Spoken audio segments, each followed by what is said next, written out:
Hey YouTube, Freedom Voice here. I want to go over this patent entitled Apparatus to Affect Brainwave Entrainment over Premises Power Line Wiring, defining brainwave entrainment, hypothetical neurostimulation for altering states of consciousness. Basically, it's defined as brainwave entrainment, also referred to as brainwave synchronization or neural entrainment, refers to the observation that brainwaves, large-scale electrical oscillations in the brain, will naturally synchronize to the rhythm of periodic external stimuli such as flickering lights, speech, music, tactile stimuli, as different conscious states can be associated with different dominant brain waves. So this definition in the patent basically tells us that brain waves can be synchronized. They can be synchronized using artificial stimuli such as flickering lights, music, tactile, but they can also be synchronized using computer software.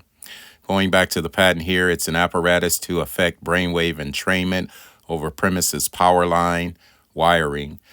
This patent is very interesting. It's dated November 12th, 2013. It's patent number 8579793B1. And just looking at the abstract here, the abstract basically tells us the overview of the patent itself. It says, this invention discloses an apparatus and method to affect brainwave entrainment by very low frequency exclusive or XOR modulation of a very high frequency carrier over a premises power line alternating current wiring. So brainwaves are typically low frequency modulations, and these low frequency modulations can be synchronized with high frequency modulations. This patent is telling us that this is an apparatus and a method, and I want to point out both the apparatus and the method in this patent.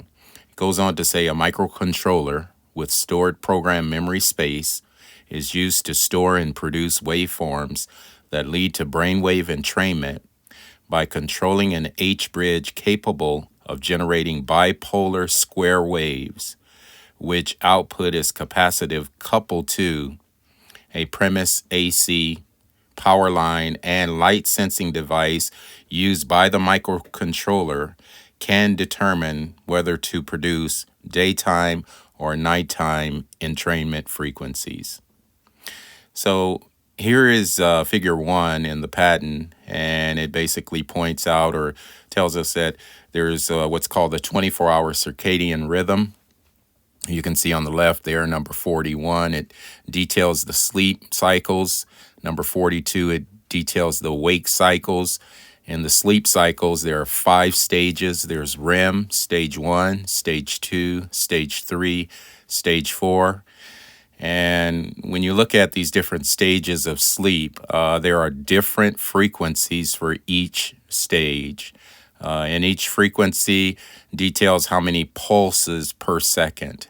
Looking at the frequency themselves, the delta frequency is 0.05 to 4 hertz. The theta frequency is 4 hertz to 8 hertz. And the alpha frequency is 8 hertz to 12 hertz. The beta frequency is 12 hertz to 35 hertz. And when you look at the beta, that's a very active cognition, brain function. It's up to 35. It even gets as high as 55 hertz. Just looking back here at figure 1, usually when a person is asleep, generally they start waking up around 2 in the morning. The brain slowly begins to pulse at a faster rate until 6 o'clock. That's when the brain actually gets up to about between 15 and 20 hertz. That's usually the awakening time period. And just want to show you this 3D model. The pulsation or neural pulsation in the brain actually originates in the midbrain here, and it sort of radiates through the lobes from that center point. So as the person wakes up, you'll find that there are more pulsations per second.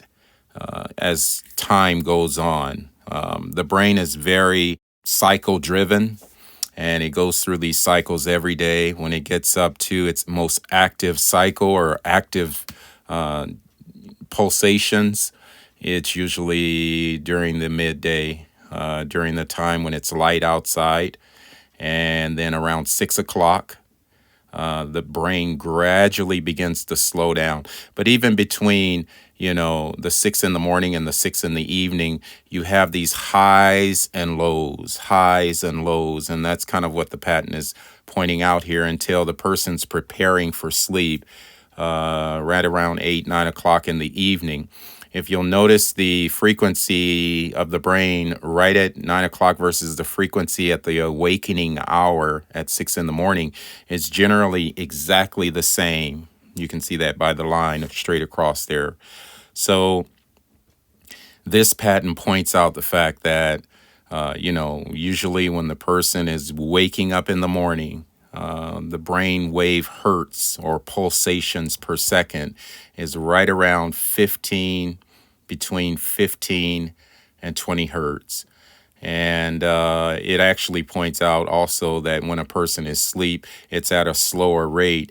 And usually the best time, the most optimal time for entrainment is during the sleeping hours.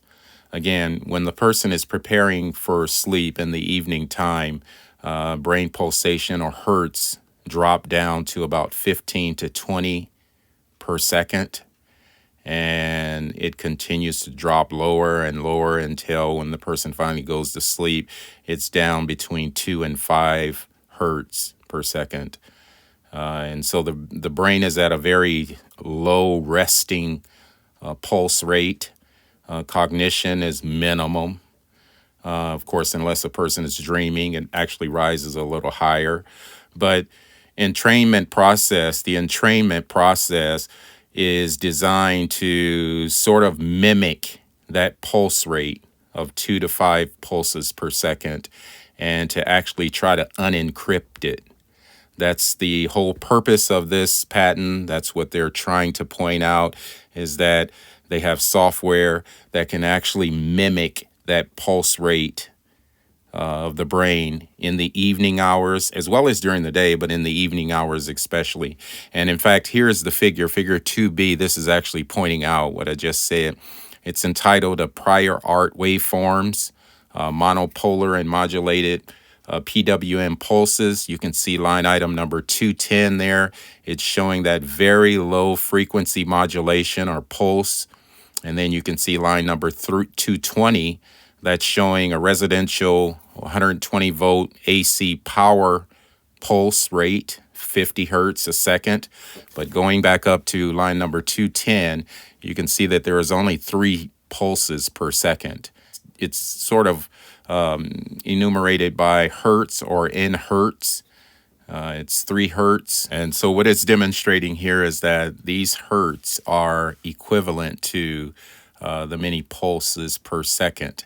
Looking down at number 220, you can see there are 50 square hertz or pulses there, and that's per second. That's 120 volts. That's actually residential power wiring pulsations per second.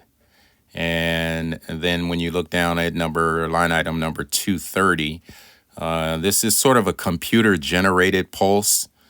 This mimics the low frequency pulse within the brain, but this is actually a computer generated pulse that is designed to sort of unencrypt that low frequency pulse, natural pulse of the brain itself.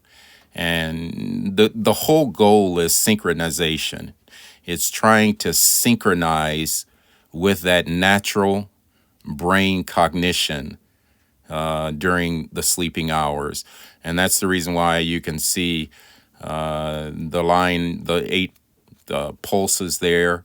They're sort of lined up with that single pulse on line item number 210. In fact, I just want to draw a line here just to kind of show you. There are 8 pulses down there at line number 230. And you can see that they directly coincide with that single pulse in line item number 210, just sort of reiterating and showing us that they have software that can actually not only mimic that, but not only unencrypt that, but actually to duplicate it and to bypass it, kind of sort of like autopilot type thing, where the program actually takes over and kind of runs itself. So what it's saying here is that software is designed to sort of mimic, bypass, and sort of take over that natural pulse, on the low frequency level using a high frequency carrier.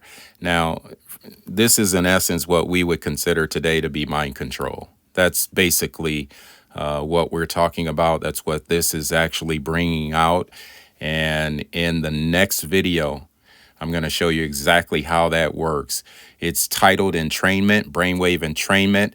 You can notice the other figures here. We're going to kind of touch on those figures at a later date in the next video, but I especially want to look at this figure 11. This is the software flow chart. This actually details exactly how the entrainment process works. So we'll look at that in the next video.